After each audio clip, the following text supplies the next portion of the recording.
Hello there, I'm Michelle Kosinski, and on behalf of AARP, I want to welcome you to this important and fun discussion about the coronavirus. AARP, a nonprofit, nonpartisan member organization, has been working to promote the health and well-being of older Americans for more than 60 years. In the face of the global coronavirus pandemic, AARP is providing information and resources and fighting for older adults and those caring for them. Today, we are fighting a slightly different battle, of course, how not to go crazy when we're all stuck here at home sheltering in place. So our guides for today are three well-known, widely beloved lifestyle experts, you might even call them gurus, who will help us with how to make the most of our now very extended time under our own roofs. If you've ever participated in one of our teletown halls, you'll know that this is similar to a radio talk show, except now you can see us, and you have the opportunity to ask questions live. So if you would like to ask a question, and please do, press *3 on your telephone to be connected with an AARP staff member. We'll note your name and your question and place you in a queue so that you can ask your question live. So hello again for those who might be just joining us. I'm Michelle Kosinski, and on behalf of AARP, I want to welcome you to this important and fun discussion about the impact of the global coronavirus pandemic. We're going to be talking with experts and taking your questions for them live. So to ask your question again, please press *3. And for those watching on Facebook or YouTube, you can also post your questions right there in the comments. AARP is convening this teletown hall to help share information about the coronavirus and good ideas too. So you should also be aware that the best source of health and medical information is the Centers for Disease Control and Prevention, or the CDC, and it can be reached at cdc.gov/coronavirus. This event is also being recorded, so you can access the recording at aarp.org/coronavirus just about 24 hours after we wrap up. So first, let's get to our introductions for our wonderful guests. Ty Pennington is a carpenter, author, and star of design television, including the hit shows Trading Spaces and Extreme Makeover Home Edition. Hello, Ty, and I have to say, I have long been a huge fan of yours, and you don't even know the crazy DIY projects that you have inspired me to do back in the days of watching Trading Spaces all the time. Well, I'm glad I could inspire you. Yeah, I've been lucky and blessed to sort of been in the DIY thing from early on. So I definitely have seen a lot, experienced a lot, and as you said, with Corona, a lot of people are doing a lot of projects while they're at home. So it's I'm glad I could lend some advice and some tips. And Ty also told us tonight that he is at home with some lemurs. He has pet lemurs, so that has to be an interesting way to quarantine with a pack of lemurs. Never a dull moment with a pack of lemurs. Well, you know, you never can. I always like to work with a solid team, and the lemurs really do. They keep the tools organized. That is great to hear. We'll have to take that into consideration. Also, we have Carla Hall, a culinary contributor to Good Morning America, an award-winning cookbook author whose advice we all could use right now, and television host of the ABC lifestyle series The Chew. She was a popular competitor on Bravo's Top Chef. So thank you for being here today, Carla, and probably saving some of us before this segment is over. It's really exciting to be here. I have to tell you that my mother is so involved with AARP, and she was the reason that I was looking forward to it even at 40. So that is my claim to fame today, that I am here, and she always is on these calls. So hi, Mama. Well, that's nice. And also Matt Paxton, one of the top cleanup experts in the United States, who we also desperately need right now. Maybe you could just come over to all of our houses after this. He's a featured expert on the A&E series Hoarders, is author of The Secret Lives of Hoarders, and is the star of the new PBS series Legacy List with Matt Paxton. Wonderful to have you, Matt. I expect lots of great advice to save us all from our own clutter tonight. Yeah, thanks for having me. A lot of people are hitting the junk drawer, finally. Yes, daring to go near it. So we will also be joined by AARP Senior Vice President Jean Setzfan, who will be our organizer. So she'll help us with your calls, and we can't wait to hear from everybody out there. And this is like a window into the rest of the country, a little virtual party we're having tonight. Okay, so Carla, let's start with you. You're one of the few places that people are going to these days is the grocery store. It's kind of like our big outing. You have to go to it, but it's also a way to get out of the house and interact with, if not people, then at least products. So I'm curious about what you think are some of the essentials to a great meal. If you're only able to go to the supermarket once every week or 2 weeks now, what are those can't do without items to shop for? Well, I think it's really interesting shopping right now, and because it is the one place that has not closed. And shopping every day, like some people will have done, is very different than shopping every 2 weeks. So even every shopping once a week. So for me, when I'm shopping like every 2 weeks, although I go a little more frequently than that, think about your produce. The produce is there, and I think a lot of people run to the frozen aisle, they run to the meat aisle, they run to the prepared foods, maybe the canned goods aisle. But if you do get your produce, you just know that you're going to use that produce like the first few days or even the first week that you're at home, but don't skip the produce aisle. And so I'm getting lots of citrus, I'm getting lots of herbs, because that's going to brighten those like meat and frozen products and even things in the can. I'm also getting rice and beans. I'll do a recipe later with some beans and show you different things to do with one kind of beans, which is black-eyed peas. I'm also getting, I thought I was going to be getting flour, but that seems to be really hard. So the thing that I got instead are some of these cake mixes, which you can use other things for, and doing cookies with cake mix, because you do want to treat every now and then. I find that it's kind of tough to estimate what exactly you're going to use, because when you see that things are in stock that maybe haven't been in stock the whole time, you think, oh, I'm going to get all of that, especially the produce. But then it breaks your heart when it starts to go bad in your refrigerator. So you really kind of have to calibrate it, don't you? You do, and I think it's like, how do you make your produce last? So I'm always getting a lot of herbs. So I have my herbs here, but then I put them in water, and then I put wet paper towels on top, and then that baggie that you get in the fresh produce, I put that on top. So I'm creating somewhat of a greenhouse effect. And then you change the water every couple of days. The other thing that you can do with some of your produce, like your citrus, is zest it, like peel it, freeze it. You can mix those herbs into oil and you can sustain the life of them. So there are things that you can absolutely do because you don't want them to go bad. Some of that lettuce that comes into that clamshell, take it out of the clamshell, line it with a paper towel, and so that the moisture doesn't get to your lettuce, because you hate to see it go badly. Exactly. You know, those are great tips. So thank you for that. And you know, there's also been some news lately on the challenges being faced right now by beef, pork, and chicken producers. So Carla, let's assume that those are off the menu. Can you give us some can't miss recipes that don't use those meats? And for a bonus challenge, how about they also have to be easy to prepare?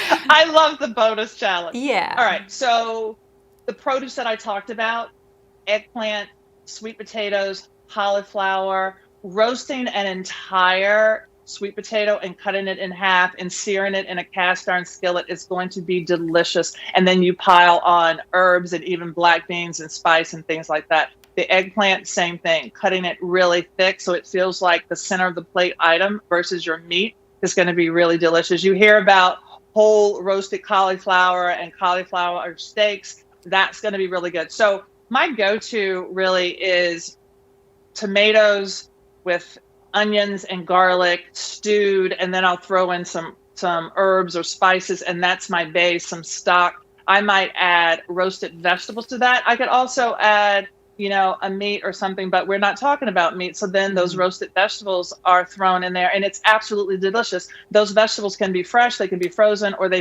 can be canned. Yeah, there's a lot you can do. And I want to follow up to that too, because food shortages like these exacerbate the situation for people who already don't have access to quality, affordable food. It's food insecurity, and it is all over the country, unfortunately. So what can people do to help address food insecurity when there are shortages going on? So right now, if you go to soup kitchen near me or food pantry or food bank near me and just type that into your browser as a search, it will pop up like all of these different places. You can donate food, you can donate your time, and that time could be prepping food. It could be helping with deliveries and pickups. So they're different. You could just give money, but they are so desperate for resources, be it money or hours of time. It's just that if you are donating your time and you can do it on the regular, even if it's one day a month, it is appreciated. That is a great reminder for such an important topic.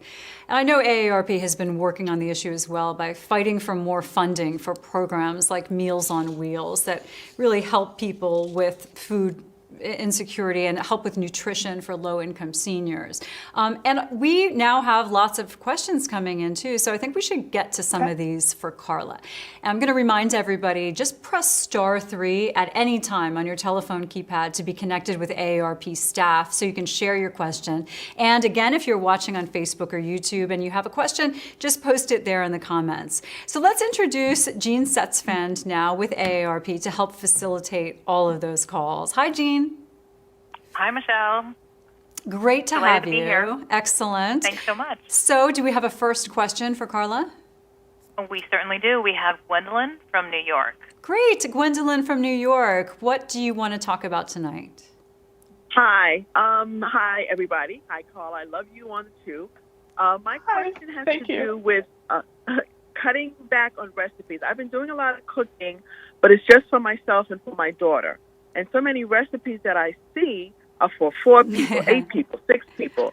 So do I just cut the recipe in half, or is there something special when you have to modify a recipe to go from a larger number of servings to a few servings?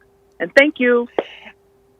You're so welcome. That's a really great question. I think if you think of batch cooking, you can make it all and then put it into containers and either freeze it or put it in the refrigerator. So unless you're baking, you can cut something in half. So no problem. If the recipe calls for 6 pieces of chicken, you can do 3 pieces of chicken and cut everything else in half. If you think it's going to last, then just make it all, because that's one less day that you have to prep your food, and you can have your dinner already and just pull it out of the freezer. Yep, good point. Okay, Jean, are there more questions for Carla? Yes, there is. I'm going to take one from Facebook right now, and this question is coming from Bonnie, and she has a question for Carla. Carla, what's better to use, broth or stock? It's kind of the same thing, whether you call it broth, bone broth, stock, vegetable broth. It's the same. It's just a synonymous term, so you can use either interchangeably. Sometimes you can use water. You can just use peels or something in your dish. So either or. Good advice there. That's a question a lot of people have. Mm-hmm. All right, let's keep the questions coming. All right, our next call is coming from Donna from Albuquerque. Hi, Donna. Hi. Carla, I think you already answered my question that I was going to ask about, nutritious meals. But I have another one. My daughter is trying to feed 3 kids, 5, 6, and 15. So they have different tastes, and they all have sweet tooths like crazy. So do you have any ideas of what meals, and of course a very limited budget because she's furloughed. So I suggested that perhaps one time she could put masks on the kids and make it fun, take them to the produce department and have them pick out colorful produce. But do you have any better ideas for feeding these 2 age groups on a limited budget?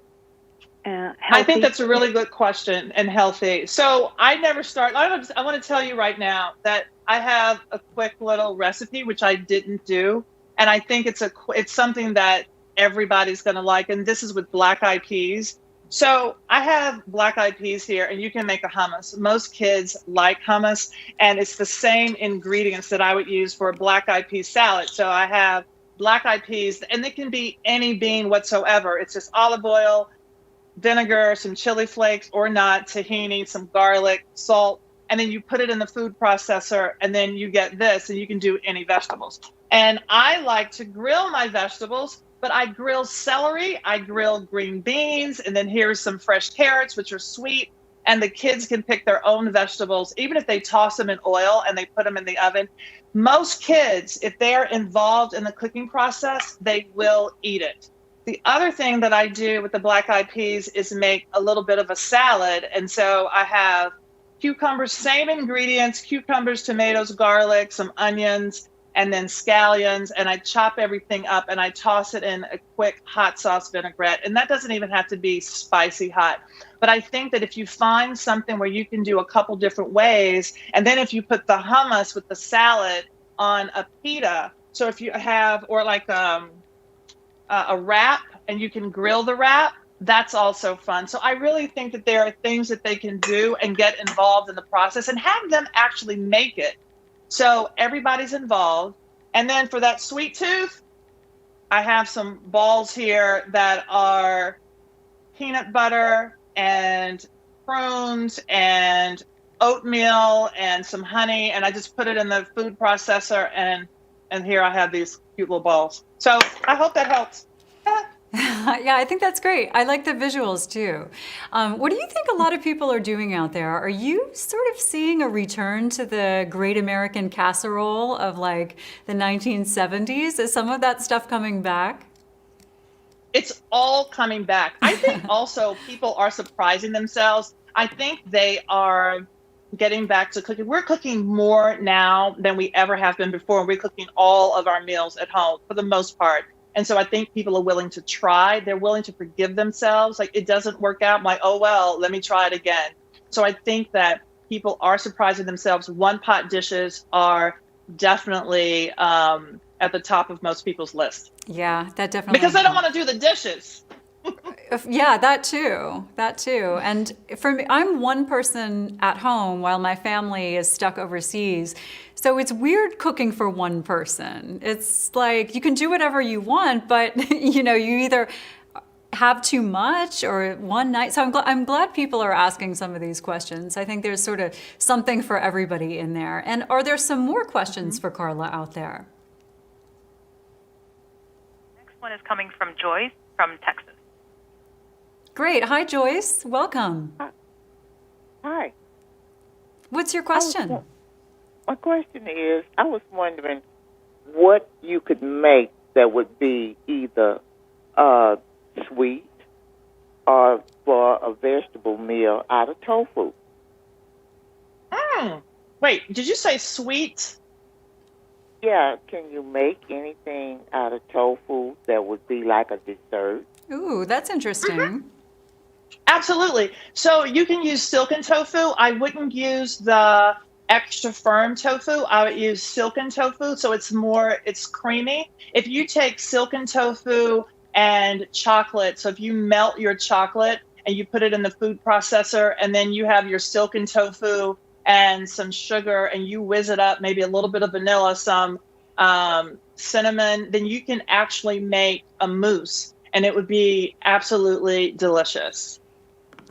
I love that idea. And I actually, in my own experiments in my kitchen, I just learned that silicon tofu is a good substitute for egg in baking. That if you're allergic to eggs, or you just don't like them, or if you're a vegan, you can actually use silicon tofu as an egg substitute. And I tried it in a little loaf cake that I baked, and it turned out great. So there's something else that tofu is good for. Any other questions? It's really good. Yeah. Mm-hmm. Any other questions? I was also going to say in a soup that you want the creaminess. So if you have a tomato soup, and instead of adding cream, if you add a little bit of silken tofu and you put it in the blender, it's going to make it creamy. But then it's an added protein as well. That's nice. Yeah. It's like when you go out there and research some things online, you find all these other possibilities. So I think there's a lot of learning and experimenting going on every minute of every day out there. Okay, let's take our next question. All right, our next call is coming from Deborah in California. Hi, Deborah, out on the Hi. West Coast. Hi, how are you? Great to hear from you. What's your question? My question is, first off, I love to cook off the cuff. Okay, that's my strong point. But sometimes I don't have the actual ingredients. So if I decide to do something off the cuff, what would you recommend as the vegetable for something like that? All right, so here's your cheat. Whenever you're going to do something off the cuff and you know what you have, just Google the ingredients that you have, put those in your search, and then get your and then it'll spit out several recipes, right? So in terms of your vegetables, you can toss whatever vegetable it is, put it in a high heat oven, like 475, and roast those vegetables. But so it just, in terms of off the cuff, it just depends on what you have and what you want. Carrots, like I have these green beans, roasted celery. It really depends on what's available. So when I go into the grocery store, because I do cook for a living, I see so many options, and sometimes the options are overwhelming to me. If you don't cook, unlike you do cook, sometimes you go in and you're like overwhelmed by all of the different foods, so you can't make choices. But I think that just any single vegetable that you use, if it's a big vegetable, you know it can be in the center of the plate and you're going to add to that. If it's a little vegetable, it's going to be in the supporting cast of whatever you're making. Does that help? Excellent advice. All right, let's go to another question. We have another question coming in from Facebook, and this is coming from Maria, and she's asking, what are simple, easy chicken meals that are still delicious? I love, Maria, that you said, what are some that are simple but still delicious? Hard does not mean delicious, let me tell you. So one of my go-to recipes, I make a lot of chicken thighs. My husband makes a lot of chicken thighs. I have fallen in love with the air fryer. I take my chicken thighs. I make a mix of paprika, garlic powder, onion powder, a little bit of cayenne, and salt. I toss them in this. I put them right in the air fryer for air fried chicken. Now, for another dish for that same chicken, I will take that marinated chicken, and then I slice up onions, and then I have garlic. I slice those up, salt and pepper into a pan, and then I put about a half a cup of chicken stock. I put my chicken on top of that, skin side up. I put a lid on that pan, and then I put it into the oven at 400 degrees for about an hour covered. I take the lid off, another 30 minutes, and then now you have oven smothered chicken. You take your chicken out, you take a fork, and you mash those silky, delicious onions and garlic with a fork, making your gravy. And then you put your chicken back in, and you have smothered chicken without all the fat, and it is delicious. And yeah, I can do this. I want to know how many people tonight are going to try that very recipe because you suggested it. And Carla, what are you experimenting with? Are you trying new things at home? Have you done it all, or what's your project? I have not done it all. I have this thing about making bread. So I when I find the yeast, I'm gonna make bread because I love to make biscuits. I'm experimenting with the biscuit dough. What things I can put in it? Can I stuff them with sausage gravy? Wow, yum. What can I put in the air fryer? I've had some fails in the air fryer. Let me tell you, I also fail. I tried to do these cheese and cracker things in the air fryer, and then I shut the air fryer and I hear like pop, pop, pop, pop, pop. I'm like, what is going on there? Why does it sound like popcorn? And they were blowing all over the place. I opened the air fryer and they were all stuck together.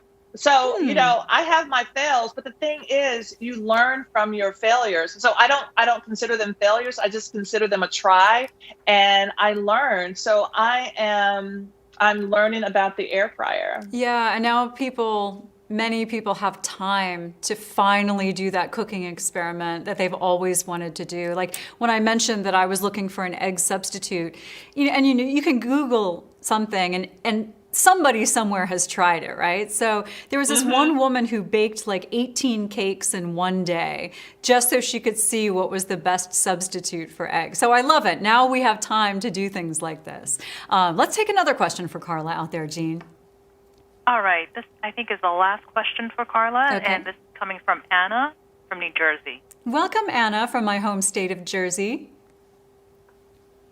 Hello. My question is, what type of desserts that you have that are simplified? I know I'm using the word simplified for apples and bananas to make a dessert, and I know that you have recipes for the apple crumble, which I love.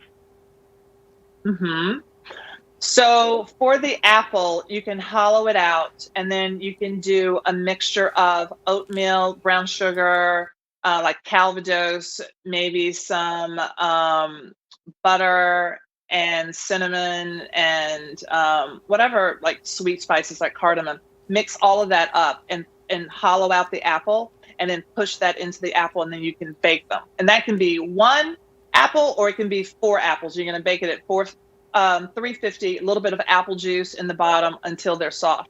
So you can also do something where you're slicing the apples, and for a quick little dessert, and you can put peanut butter on that or some kind of nut butter and granola, and you can have like a little snacky thing. You had said something else. You can do a quick little mousse if you have chocolate and whipped cream. I know we talked about tofu, but you can like whip up whipped cream. Oh my gosh, I have been making these cakes in the microwave. So these little mug cakes. So you can find the recipe online that I had done for another video. And I did a chocolate one and I did a lemon one. And it's just like 3 tablespoons of flour. And they're so easy and so delicious and moist. So the great thing about that is that they're portioned. So you're not going to eat the whole cake. That is great. I like hearing about your experiments. And I also like to hear that you screw things up sometimes because it makes me feel less less embarrassed. But hey, there's nobody around to see and make fun of me, so there. Well, Carla, that was great. And stick around because we're going to be hearing more from you later too. But let's turn now to Ty. With all this time at home, people everywhere are tempted to tackle some of those home improvement projects they've been putting off, maybe for years, maybe for decades. I have seen this. I have felt this myself. So Ty, what do you suggest people consider taking on right now? What's a good place to even start? And on the flip side, what are the things that they should definitely leave to the experts? Well, I mean, here's the thing.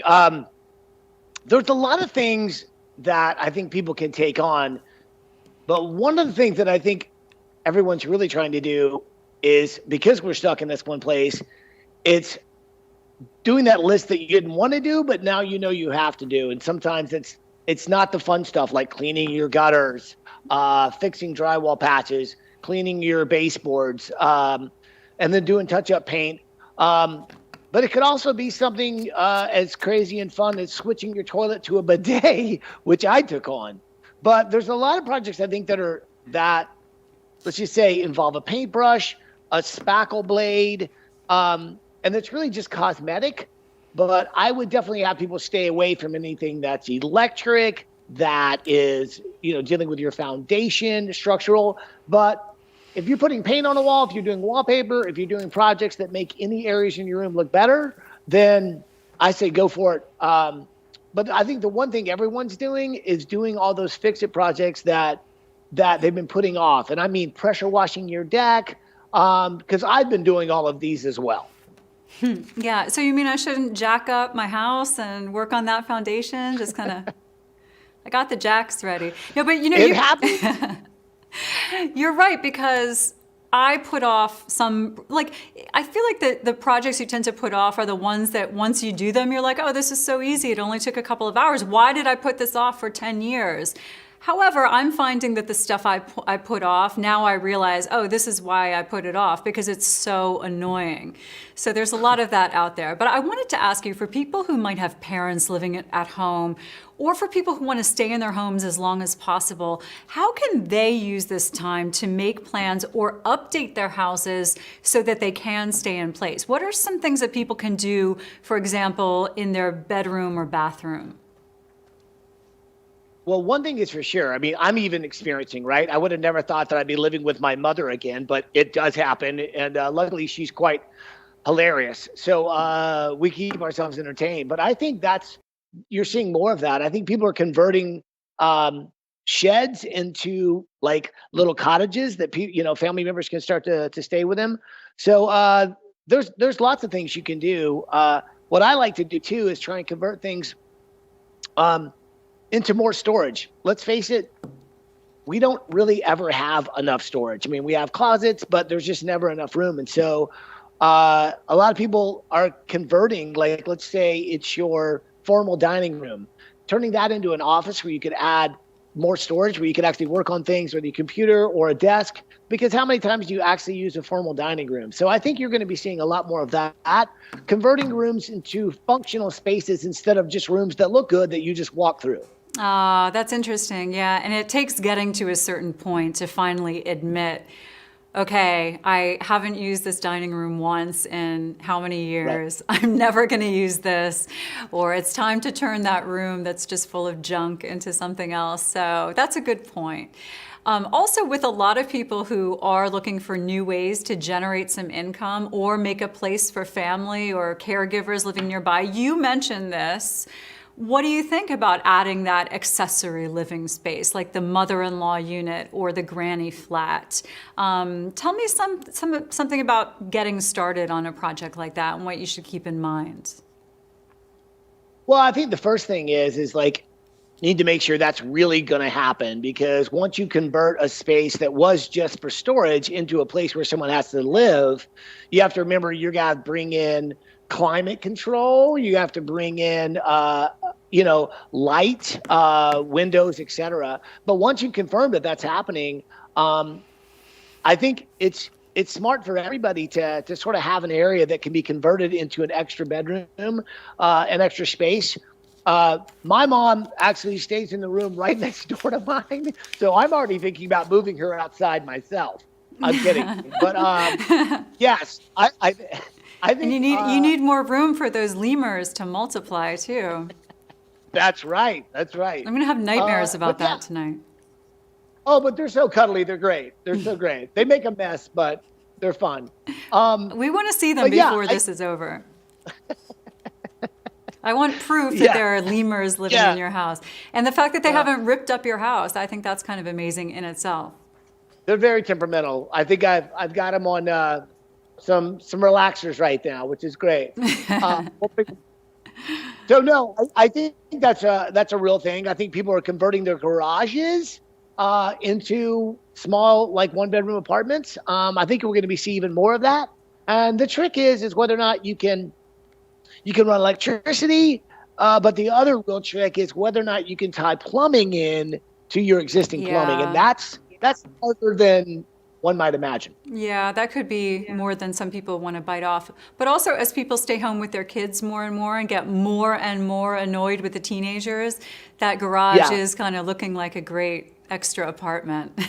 Well, they can always come in. They can always come in and use the bathroom and the shower and then go back for space. And I think people are doing that everywhere already. Yeah, for sure. And it's a good time to make that she shed that you've always wanted, or he shed. Man cave, what have you? Yes, absolutely. I couldn't live without a man cave. It's everything to me. Yeah, it sounds like your whole house may be a man and lemur cave. I don't know, but that is great advice. Thanks, Ty. And this highlights how the place we call home is so important, especially as many of us are confined to it.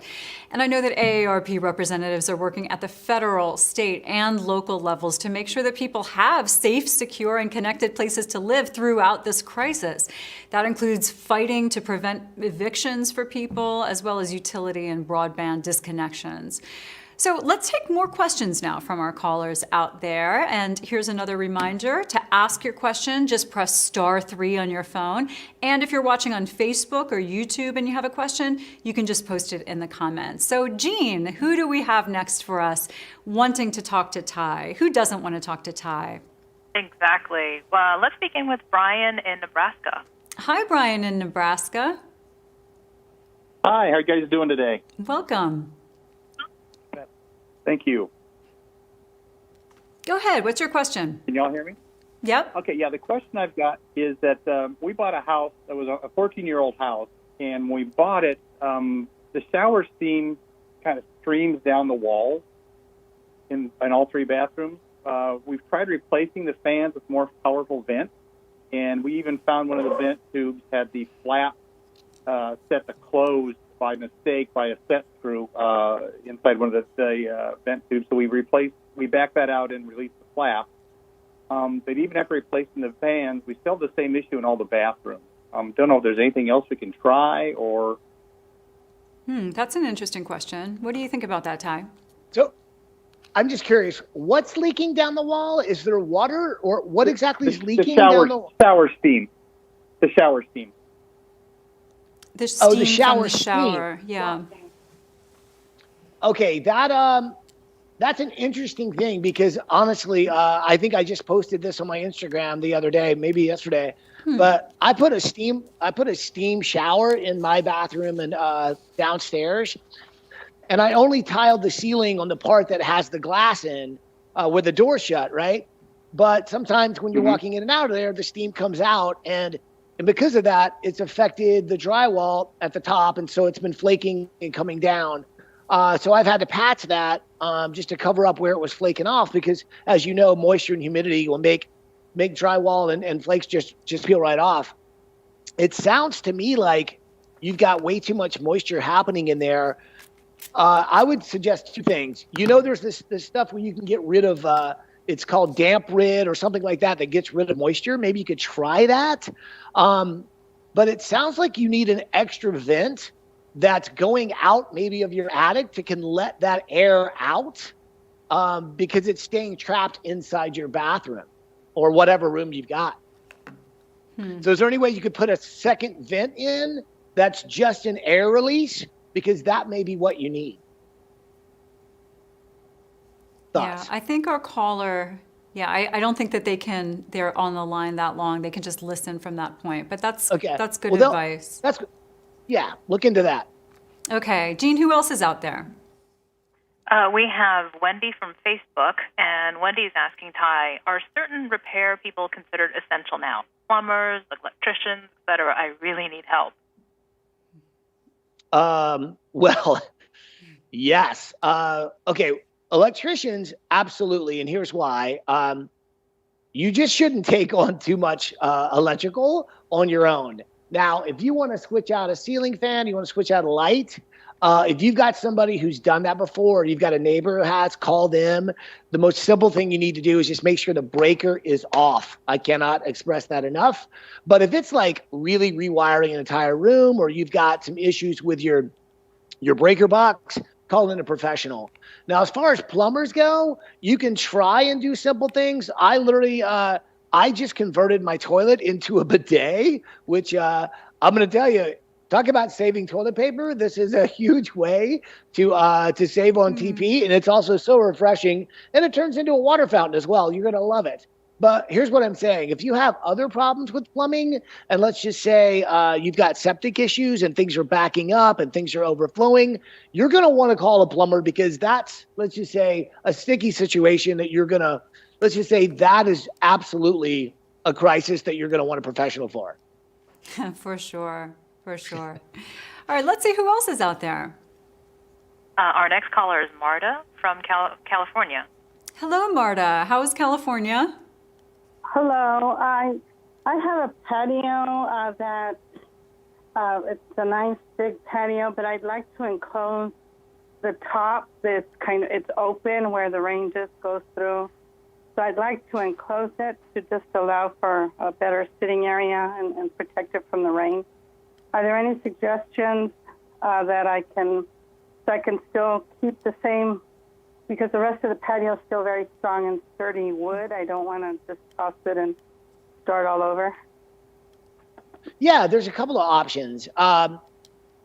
First of all, like being in California, what's great is you basically sitting outside, that becomes another living room, which is so awesome. So yes, you definitely want to take advantage of that. But you're right. The trouble is sometimes rain gets through there. My suggestion is this.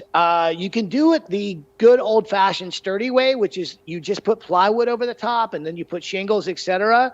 You're going to lose some of your light, but you're going to get a really watertight, weatherproof, roof above your outdoor area. The other thing you could do is do corrugated panels or roofing panels. They come in aluminum. They come in tin. You can also get them in fiberglass where they're clear and you can actually let light through.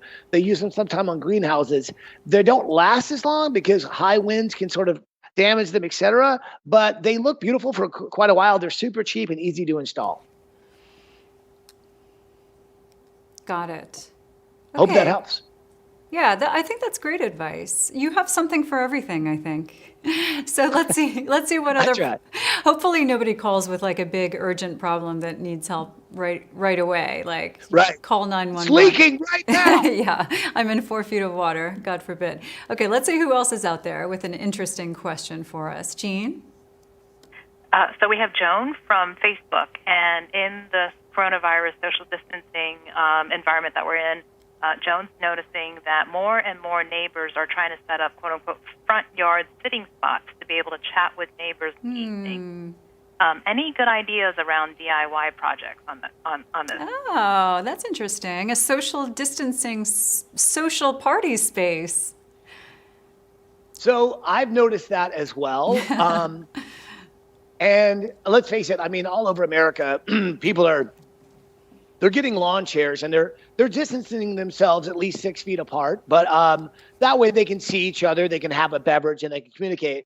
But one thing I realized is that, if you design a fire pit, with pavers and stones, etc., in a circle, and you make that big enough that the perimeter, the cool thing is it's just like King Arthur's Round Table. Everybody can see each other, but you can space yourself out even farther. And then if you're at the point where you can actually see the light coming from the fire, everybody's involved, but everyone's spaced out. So I think that's a great idea, using a circle to sort of keep the distance.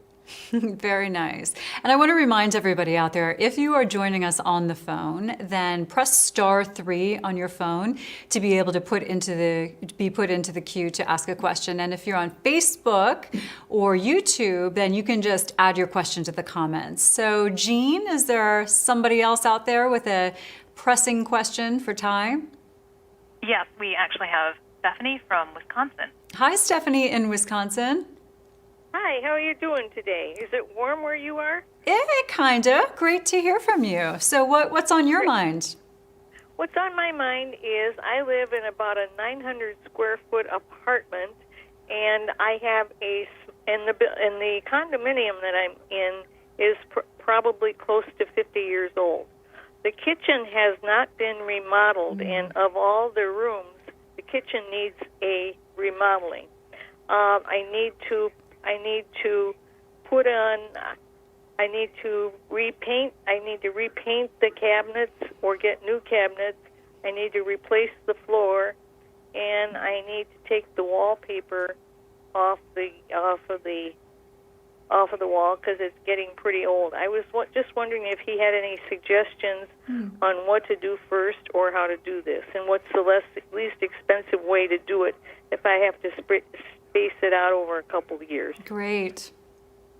Okay, that is a loaded question. It's a great question. But what I love about it is it reminds me already of like the kitchen I grew up in with my family, because I literally saw that same thing happen where you're looking at the wallpaper and it's like from the 70s and you're like, yes, we should probably change that. And then you're looking at the linoleum on the floor and it's like peeling up from where the refrigerator's been drug across it, or the portable dishwasher, and that needs to be replaced. And then you're looking at the cabinets and they're dated. So what you have there is a very dated kitchen. So you have a bit of a conundrum. You're going to have to spend some money in a lot of different areas, because Now, one way you could save money is not replace all the cabinets, but just change the faces of the kitchen cabinet doors and maybe repaint those and try and keep it simple and easy. However, you're talking about really having to do every service to that kitchen. So you have to weigh how much it's going to cost to redo the cabinets as how much it's going to do just to redo everything. In my opinion, if you could only do one thing, and that would figure out a way to just sort of prime the wallpaper and either put new wallpaper over the top would be the easiest way, because I painted houses for 13 years and trying to pull wallpaper off is one of the most difficult things ever, especially that it's been around over 50 years. But because you're going to have to fix a lot of drywall when you do that. But I think the way kitchens go these days, if you could replace your cabinets, that's what I would do. If you cannot do that, then definitely replace the actual doors and go with a modern door, get new Euro hinges, and you'd be amazed at just painting everything, maybe a sort of a charcoal gray or a light gray. You'd be amazed at how good they could look just by replacing the doors and also the hardware and the pulls on the drawers. Yeah, we did exactly that in my parents' house. We first repainted the cabinets, but then decided to replace the fronts of them. They had paneling. We painted that, and we took out the linoleum floor and put in those little parquet wood floors. Yeah. And it was quick. It wasn't very expensive, and it looked so much better. It looked just so fresh and homey in there. So good luck to everyone out there. And Ty, thanks for your questions, but stick around because we're going to talk to you again later. So Matt, let's go to you now. You've been waiting so patiently, but we also are dying to get your perspective on some of these projects as well, because you are an expert on decluttering. And if all this time at home has shown us anything, is that we could all use some extra space and some decluttering in our lives. And I don't think I know a single person who has not been trying to go through cupboards and closets. And some of the things they found, by the way, or forgotten all about have been kind of interesting and none too appetizing. In fact, last weekend, one of my friends found a jar in his refrigerator that literally expired 12 years ago. But here's the challenge. So much of what we might call clutter elsewhere in our house, not in the refrigerator, is tied to meaningful moments in our lives. Every room, every closet, even just one drawer or box can take hours to sort through just to determine what to keep or toss. So Matt, what is your advice on separating the clutter from the truly meaningful mementos that we might later regret tossing out? So the emotions are there for a reason, right? You had something good happen, something positive happened. And so for me, I've been doing this 15 years. You got to tell the stories. You got to tell your story out loud to someone that you love. Hopefully you're not by yourself. But then if you are, call a friend, call a loved one, and tell the story about the item. You'll be amazed how easy it is to let go of the item if you share the story. And sometimes you have to be in the mood for it too. Don't you find that if you're the expert, so you know how to do everything right. But do you find that people sometimes, if they approach one of these tasks and they're just kind of not in the mood for giving stuff away or getting rid of stuff, you're just going to keep everything. But then when you get into that zone or the mood strikes that you want to get rid of stuff, then it's much easier somehow. Yeah, I encourage you to set a time. It's almost like working out. Like, I know I need to do it, but I don't really want to do it. So I set a time every day. Like, I'm going to organize for 30 minutes. Sometimes I do 10 minutes the first week, but I set that time, I get down to it, and then you do the 10 minutes, and then you're proud of yourself. The next week, stretch it out to 20 minutes. The next week, stretch it out to 30. But get focused and get dedicated. I like to start at 7:30, like right about this time. And then when I hear Jeopardy on it, finishing up at 8, I'm done. That's the same kind of advice people give to writers, that just do it. Just set that time and do it and get into the practice of it. That's very good advice. But most charities and consignment shops now. Oh, go ahead. I would say, you're not going to enjoy it the first 2 days. You're not going to enjoy it until you see that empty space. And so a lot of us are going to jump around. We get halfway through a room. Most of us are like 85%ers. You do 85% of it, and then you stop, and you go to the next room. My advice is finish the room. Stay in a very dedicated space. It may only be like 4 feet. But just stay focused, finish it, because then you get the visual gratification of finishing it. It's almost like trying on new jeans that fit, right? You need to see that. So get really focused on the time and the space. And when you do that, you start to really get that joy and excitement. I think we need you to be there coaching us on FaceTime or something. You're good at getting us into the psyched up position to just do it. But I was about to say that right now, most charities and consignment shops have stopped accepting donations because of the pandemic. Also, local governments are closing down the public dump, and they're asking people not to leave a whole lot out there on the curb. So what do you suggest people do with all the stuff that you are finally in a position to get done with and give it away or throw it away? And now there's not really a place for it, so you don't want to hold on to it longer. You kind of want to get rid of it while you're, in that mode, right? Yeah, so I've been talking to Google all week because this is my biggest question. People are like, what do I do with it? Where do I take it? They are slowly starting to open. Some of the regional places are open. But you have to remember, this is a mission-based company. Anywhere that you donate, really anywhere you donate the stuff that you don't want, that stuff goes to provide jobs for people, right? And so believe it or not, all the donation places, whether they're big or small, I've been talking to a bunch of them, they haven't worked for the last 8 weeks and they haven't had items come in. So they're broke. So they're as anxious as you are to get those items because those items fund all their employees. Now, here's what I encourage you to do. You can call now to find out if they're available. Don't expect anyone to come pick it up. That's not going to happen. Those days are done. It's too dangerous for people to come to your house and pick it up. They're just not going to do that anymore. So you've got to get it there. One little thing I encourage you to do is if you do still drive and you have a car, I really encourage you to put 2 cardboard boxes in the back of your trunk, and you can fill those up with the things you want to donate. And when it's full, drive by a donation center. They're going to be open in the next 2 to 4 weeks, right? And the guys at the front will actually pull it out for you. Because the reality is we don't want to be lifting it and picking those big boxes up out of our garage. I mean, what I really want to encourage you is on what you send, because the biggest issue here is we're sending a lot of trash to these donation centers nationwide. We're like, oh, I don't wear this anymore. It's all ratty. And we say it's trash, so I'll donate it.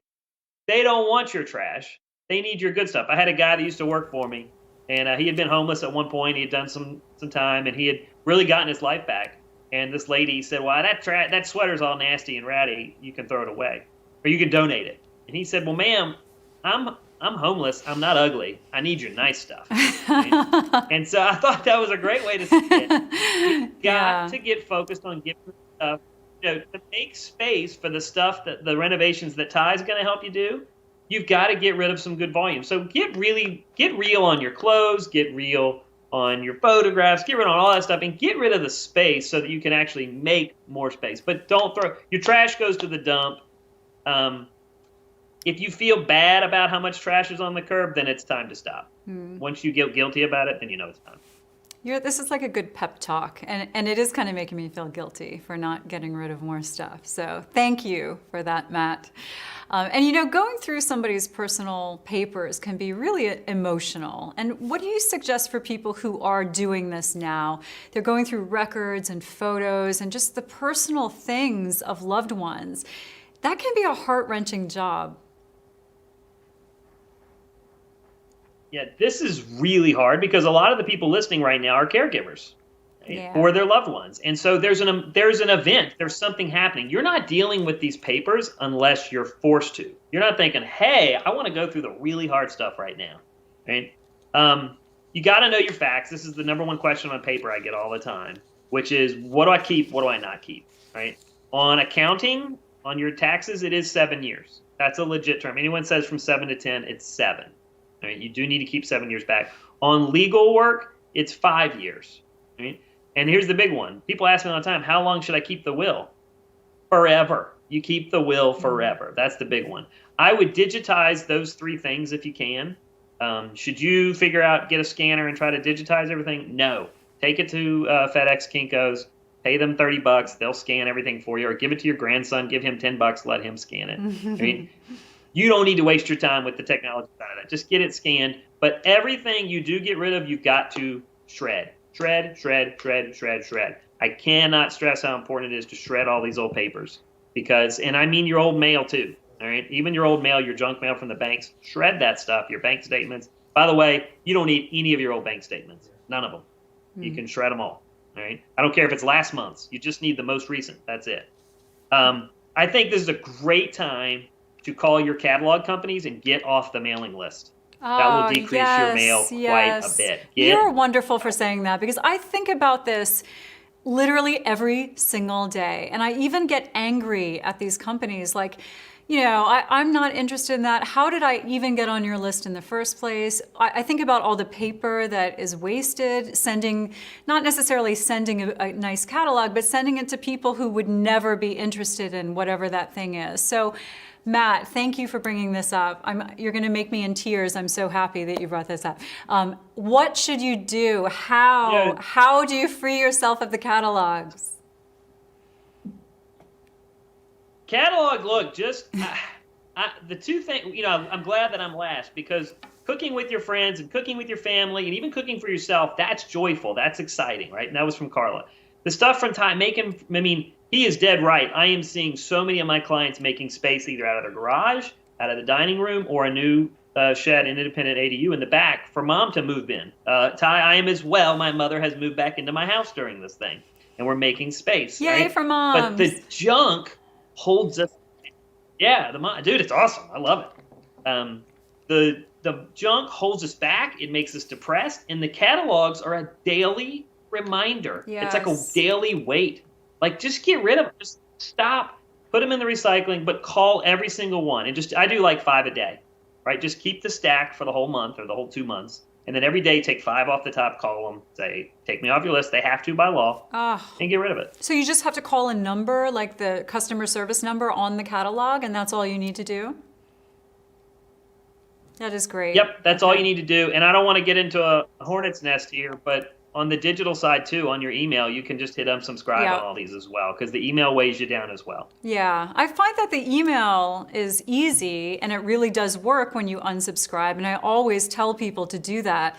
But the 40 pounds of catalogs that arrive at a house every day, I always wondered, what exactly do I need to do to get rid of these? So bravo. Thank you, Matt. And you know, this topic also brings up some of the challenges that millions of family caregivers are facing right now, particularly those who have loved ones in nursing homes or other types of care facilities. There's been a lack of transparency and not enough resources. So many people out there are having a hard time learning if there's even positive COVID cases in these facilities where their family members live. Making the situation worse, people aren't able to connect with their loved ones through video chats and phone calls right now. I know that AARP is urging federal and state policymakers to take action to ensure that residents and staff have adequate testing and protections, and that family members are able to stay connected with and get information about their loved ones. So if you're facing this situation or you know someone who is, you can learn more about this at aarp.org/coronavirus. So now let's turn to some more of your questions out there for Matt Paxton. Another reminder, just press *3 by phone on your telephone keypad if you're listening that way. You'll be connected to AARP staff who will share your question. And if you're watching on Facebook or YouTube, you can just post your question there in the comments. So Jean, what is our first question somewhere in America for Matt? We are going to stay close to home. Lily from Maryland. Great. First question for Matt. Hi, Lily. Great. Good evening. Hi, Michelle. Hi, Matt. Hi. My question is, I am actually, I have a small bedroom that is multi-use. It's not only where my bed is, but it's where my clothes, my shoes, my desk, my books, and I'm trying to get organized, but I just am having a rough time. I know I got to go up. I can't go, I got some things going out, but I think I need to go up, but I can't figure out what kind of storage I can use. I'm right now, most things are in bins, and I can't get to the thing on the bottom because all the 4 bins on the top, I can't get to the one on the bottom quick enough. So what kind of storage would you suggest for a small bedroom? All right, you're not going to like my answer. I'm going to answer your question with questions. Do all those clothes fit you? Probably I'm not not. even talking about Do you read all the clothes. books? It's Probably not even not. my clothes. My clothes, I have a closet that the clothes are in. So it's not even clothes. It's like Okay. my All right. purse. Okay. And Okay. All right. So here, I know where to send you here. What I really like to do is encourage people to sift through what you have first. All right. If you haven't read the book in 20 years, you can donate it. If you haven't worn the clothes in a year, you can get rid of them. If, I'm a size 36 now in jeans, if my 28s, I can let them go. All right. Like, get realistic about the items. That brings the volume down 25%. And then you go buy the storage systems. Two big retailers, IKEA and the closet store, or the Closet Factory. Any of these companies, their systems are on sale right now. All right, this is a good time to get a closet system, and you want a hanging system. Here's the problem: you really need someone to help you do that, and I would wait until it clears up a little bit, and it's safer to have someone in your house because you want that. You're going to put a lot of weight of storage in here. They're going to have great closet systems. I don't believe big furniture is a good idea. Closet systems. Okay, that's good for everybody to know. Thanks for that, Matt. So now it's time to address more of everyone's questions with all of our experts, Ty Pennington, Carla Hall, and Matt Paxton. Again, press *3 at any time on your phone if you want to share your question with us. And on Facebook and YouTube, just enter it right there into the comments. So Jean, let's open it up now, and it's kind of a free-for-all. Questions for everybody. Except me, who needs help with all of these things. Okay, so who's out there? Let's begin with Carla. There's a question from Wendy from California. Hi, Wendy. Hi, how are you? Great to hear from you. What's your question for Carla? Well, my question is about, several people ask about sugar or sweet things, and some of my colleagues at work are using the monk fruit sweetener to replace sugar, and it seems to be really good. Is it good for you, and is it a good replacement for sweet things for kids, for instance? I'm not a nutritionist, so I can't talk about it being good for you, but I have used it, and it is a nice sugar substitute. Sometimes a substitute doesn't give you the volume that a regular sugar would be, but that's fine because the trade-off is great. It's sweet. You can use it in, you can't make a meringue with it. However, how many times do you make a meringue, right? So I would say yes. Great. Is that a new sweetener? Yeah, the monk fruit. Okay. Well, it's not new, but people are now incorporating it as a sugar substitute. Oh, that's great. I haven't even heard of that yet. Okay, so let's take some more questions. Who's out there, Jean? Our next call is from Renee from Florida. Hello, Renee. Welcome. Thank you. I am a big fan of everyone. I just saw Carla watching Julia Childs, I think, on one of her shows. Matt, I watch your show every night. I have like 500 of them taped. But my question, I think, is for Ty. My husband, before we got married, he was diagnosed with MS, and he used to be the cook. But now he's in a wheelchair, so it's hard for him to cook. So I don't know if there's any do-it-yourself projects that we can lower any of the items in the kitchen. And just so you know, I hate the kitchen. I don't even walk through it. I walk around it. So I don't want any part of it. So I'm hoping he can get back to cooking. Well, on Extreme, we did a lot of custom kitchens for people that, were in wheelchairs. And it's converting a kitchen can be a bit of a job, but if he really misses cooking and you guys could figure out a way to just maybe work on an island, that there's a half a section that drops down counterwise that he could work on, then you guys could sort of be a team and he could be your sous chef, do it on. But I think together you guys can make it work. But yeah, you can definitely have a section of an island that maybe drops down. Hopefully you've got the room that you could add to that in your kitchen, because that would be awesome. And it also gives him that independence that I'm sure he would love to have back. That's a great idea. What other callers are out there, Jean? We have a question from Facebook, and this is coming from Nancy for Matt. and her question is this. My mother's family has collected many valuables and a lot of non-valuable items. She's since passed away, and my family's having a very difficult time identifying the valuable items. What resources are available to us? What type of experts should we use to help us get through everything in the most cost-effective way? Good question. Okay, so great question. And every single person in your family is going to answer it differently because everyone has an emotional value and a financial value. I am a big fan of online auctions. Online auctions, not yard sales. Don't do a yard sale. It's a total waste of your time. Online auctions will tell you what it's worth because the more people that look at it, the more people bid on it. So I might think that my grandfather that I loved so much, that the table that he handcrafted was really, really nice. But when no one bids on it, guess what? No financial value, all right? Get it online auctions. More people will look. Don't use eBay as a dictionary. It's not always accurate, all right? Just get it to a local auctioneer who will put it online or one of the big national online auctioneers, and you can find them pretty easily by Googling them. But the more people that look at it, the higher that price goes. Great. I feel like we're learning a lot tonight. Jean, who else is out there? This is Diane from Washington. Hi, Diane. What is your question and for whom?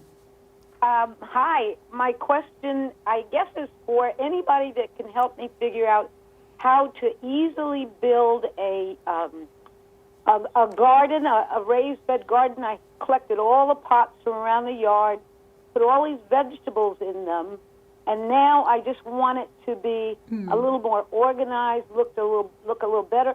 And I want to be able to have my neighbors' kids and my nieces and nephews who are quite young be able to come over and tend it for me.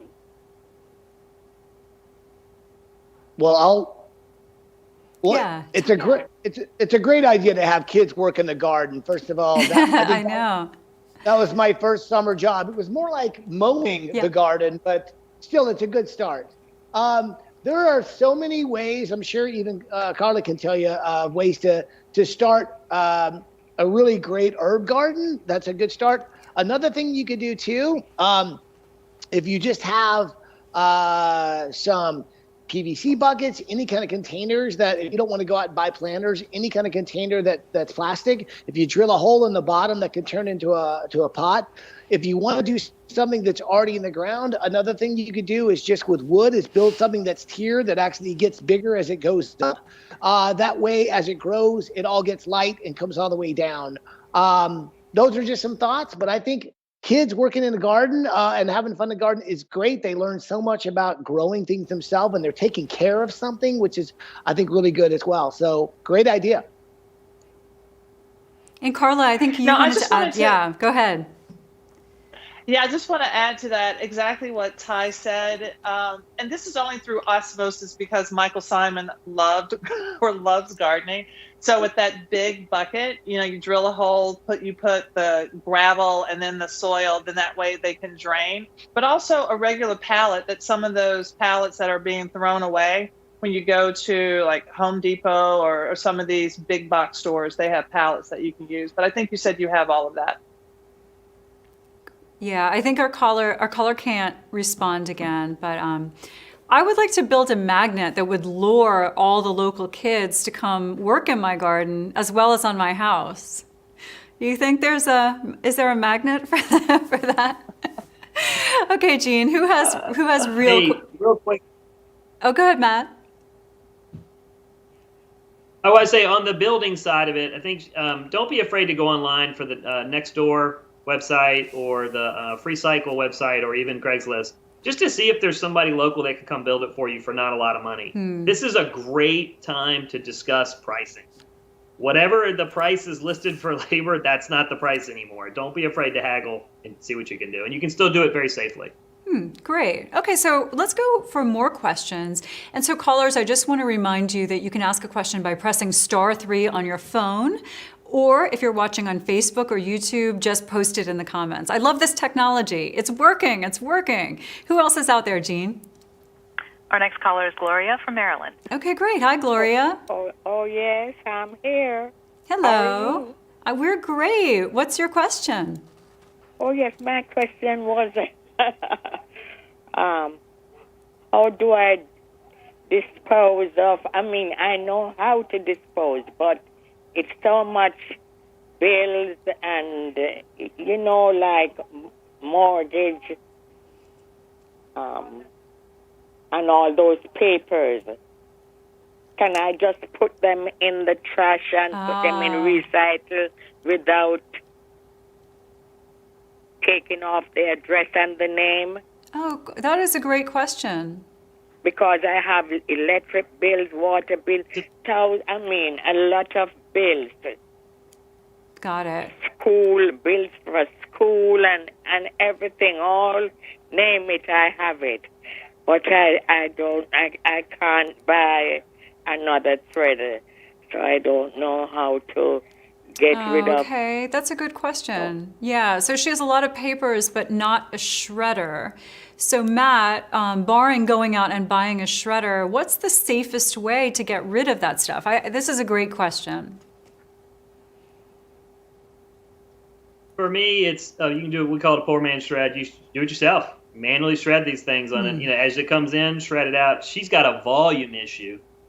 She needs to slowly recycle 1 week at a time. This isn't going to get fixed right away. I think Ty's got a thought on this too.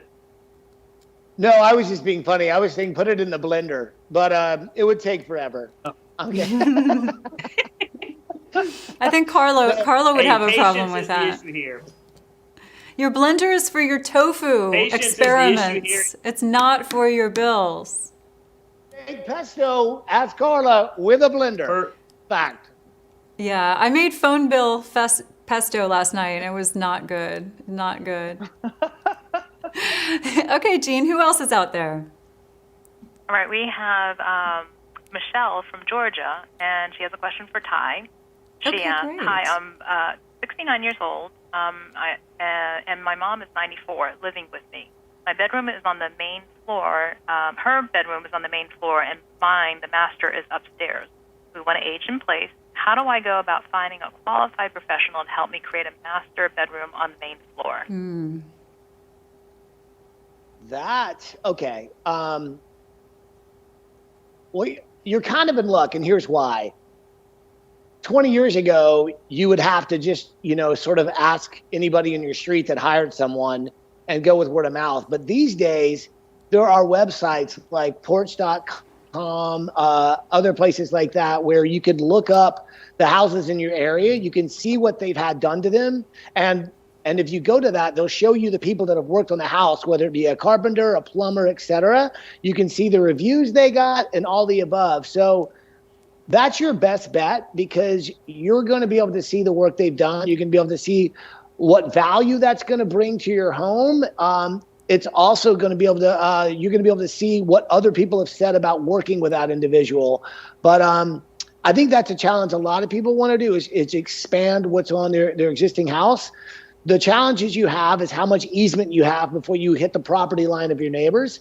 But there's always a way. And even if it's just keeping the room the way it is, but then adding just another section that's as big as a bay window, and you turn that into a bathroom. So there's always an option. But yeah, I would go to places like porch.com, House, Helper, that anything that shows where you can really get referrals of people in that area that have worked in houses in your neighborhood. Nice. Okay, what other questions might exist out there? All right, we have a call from Nancy for Carla. Great. Hi, Nancy. Hi, Carla. I have a question in terms of adjusting to using frozen vegetables. I love to bake my vegetables, and I've always tried to buy fresh. But recently, with a shortage, I had to buy frozen broccoli. And I tried to use it in one of my favorite recipes, which is basically baking carrots and then adding the broccoli and pineapple at the end. It's a beautiful, lovely dish. But the broccoli came out mushy. So my question is, how do I kind of transfer or adjust when I'm going to have to use a frozen vegetable versus a fresh one so that I get a good texture? That is such a great question. First of all, you want to thaw your frozen vegetables, and broccoli especially. So you want to thaw it because there's so much water if you thaw it first, and even if you thaw it and then roast it in the oven or let it dry out a little bit and then incorporate it into a recipe, that would give you a much better texture. If you are adding fresh vegetables, sometimes you add them at the beginning or halfway through the cooking process. If you're adding them to a soup or a stew with frozen vegetables, you should add them at the end, but also taking into account the additional water. That's why you want to thaw them first and pat them dry and then add them.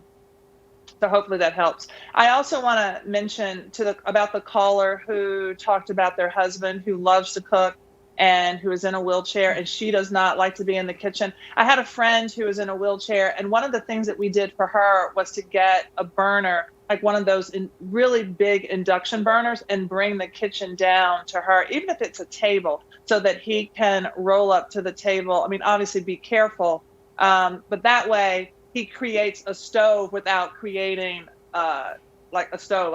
She didn't sound like she wanted to be in the kitchen.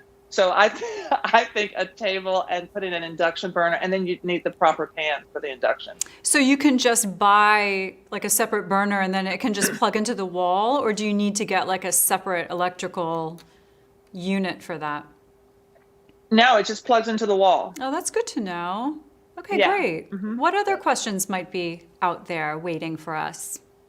We have another one on Facebook, and this one's coming from Lourdes, and I think this one's going to either Ty or Matt or both.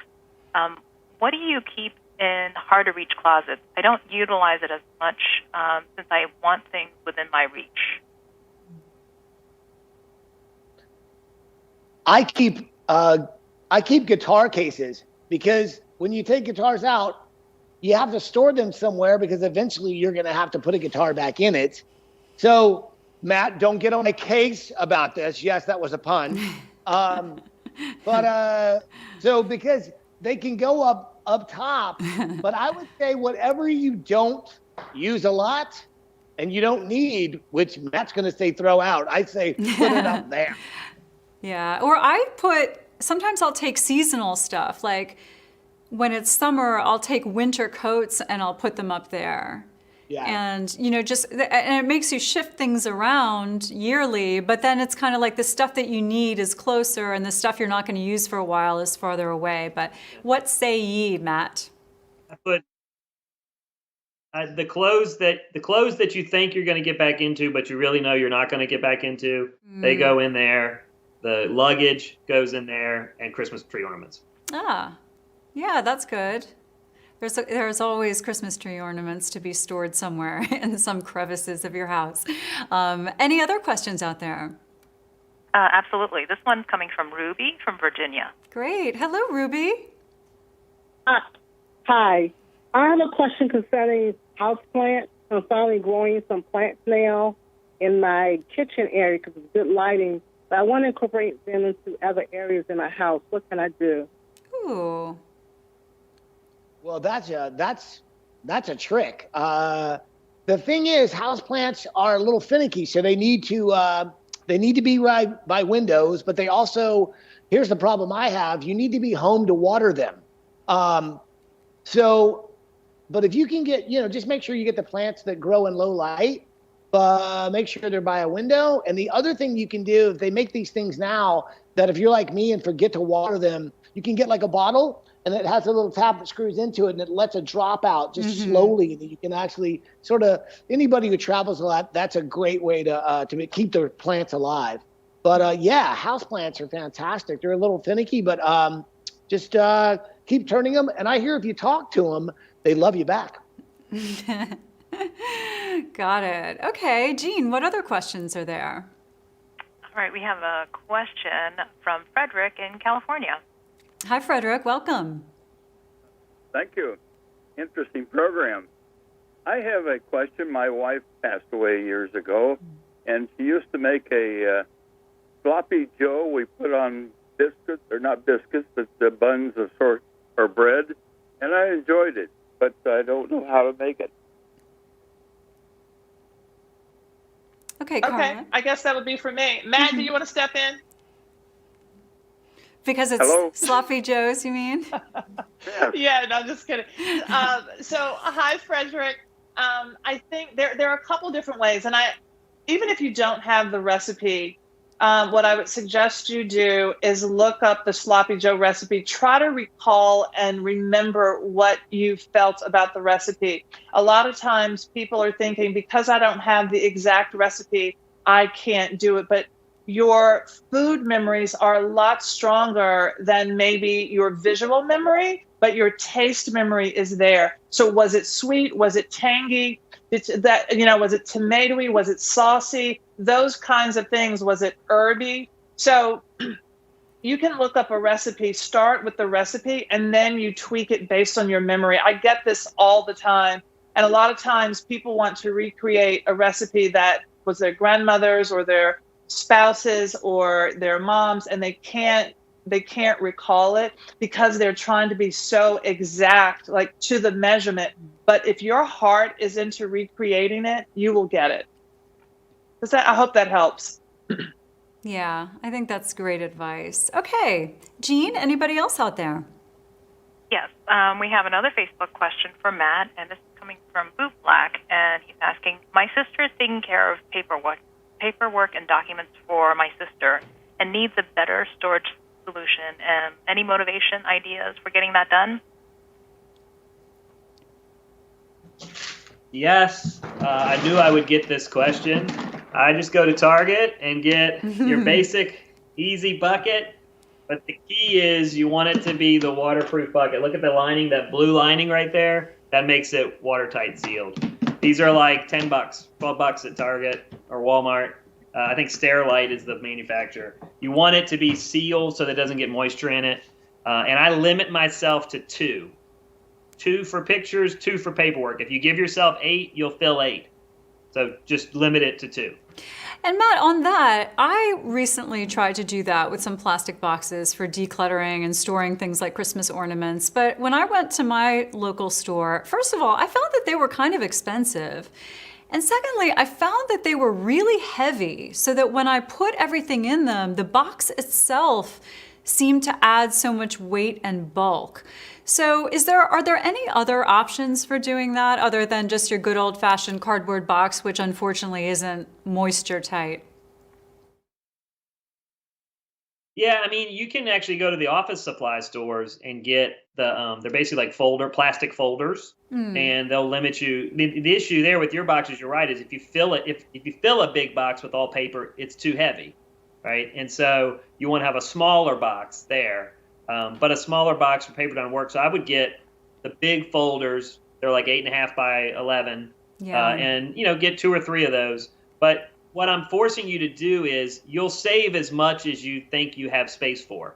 And so when it gets too heavy, dude, that's your body saying you saved too much. If you can't carry it, you don't need it. Ah, the pressure. Okay, Jean, organization is a decision. Yeah. Organization is a decision, and you have to commit to it. And if you don't, it doesn't work. I thought you were going to say it's a human right, and we're all entitled to organization. It's a must-have. Carla, were you going to say something?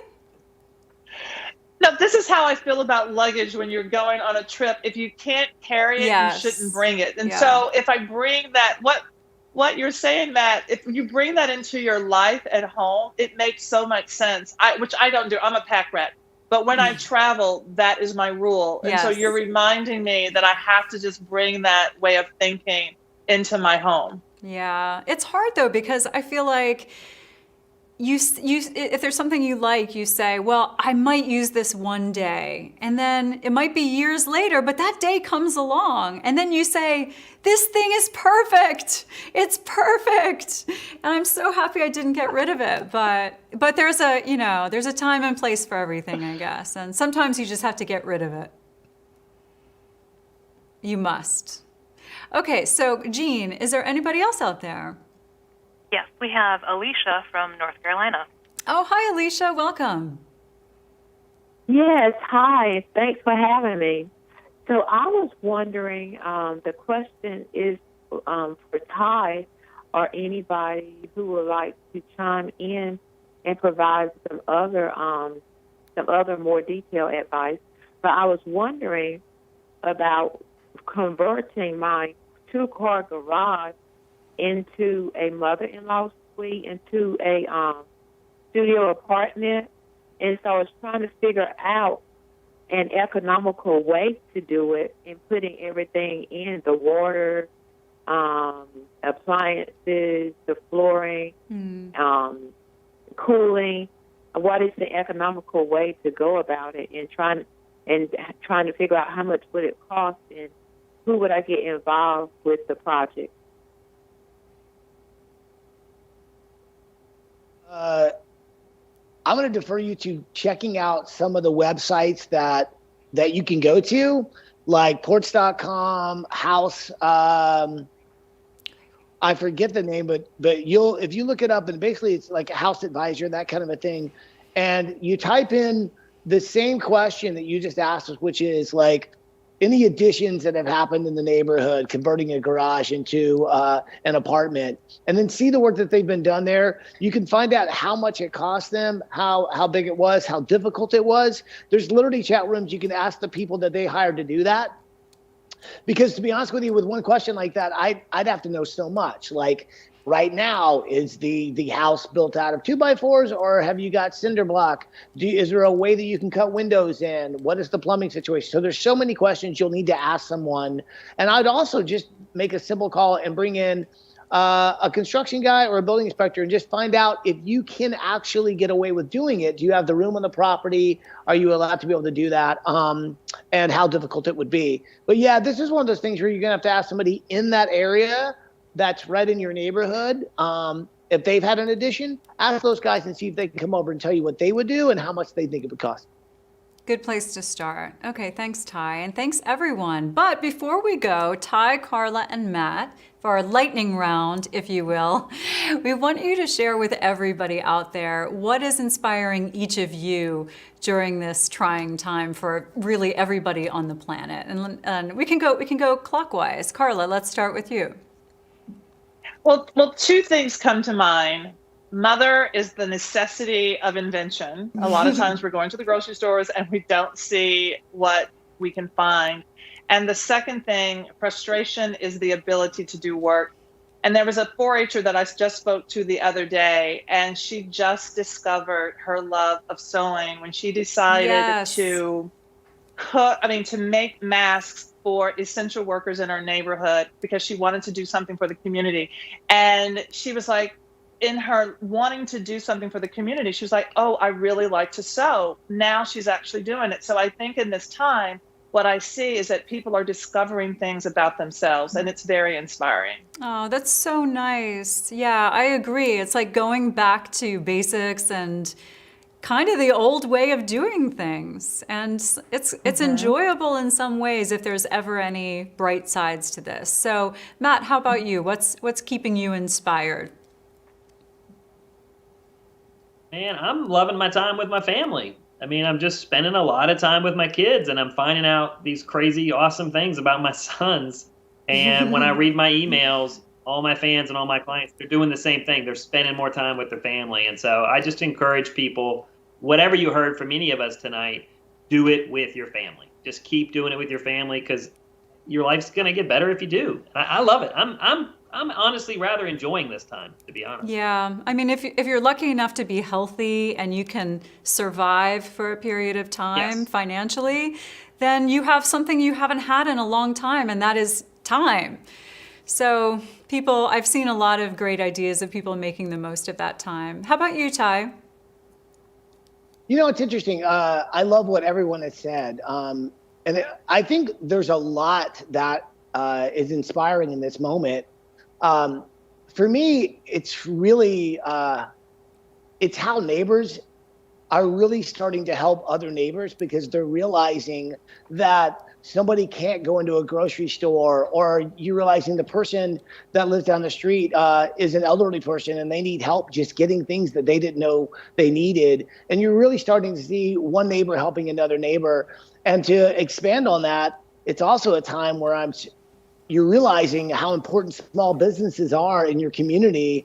and you know that they're suffering. So people are coming together and putting donations together to make sure that people can survive this, to keep restaurants and places open, not just restaurants, but people that are dog groomers, people that are barber shops, people that are clothing designers, people that make things and try and sell them, all the above. So I think just seeing neighbors and communities helping each other is inspiring me, because that's the only way we're going to get through this. Yeah, I guess there's this sense of community that in some ways people kind of didn't have time to recognize before, and now you can't see anybody, but you have to make community in other ways. So it was wonderful talking to all of you. You brightened my day. You probably brightened everybody's day who's watching. So thanks so much, guys.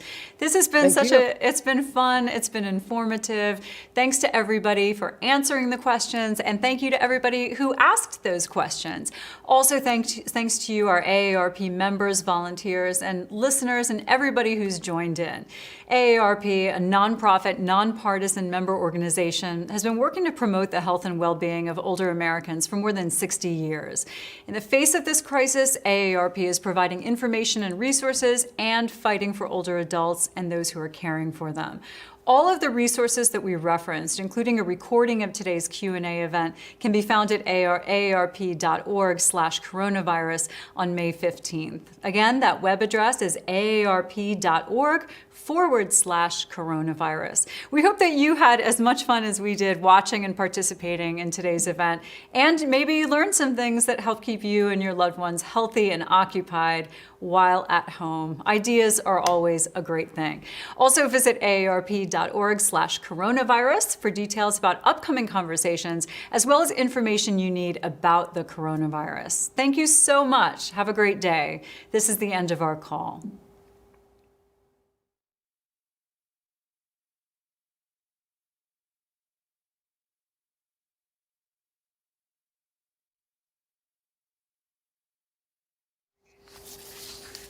Okay, great. Thank you, guys. That was awesome. Okay, thanks, guys. It was so much fun.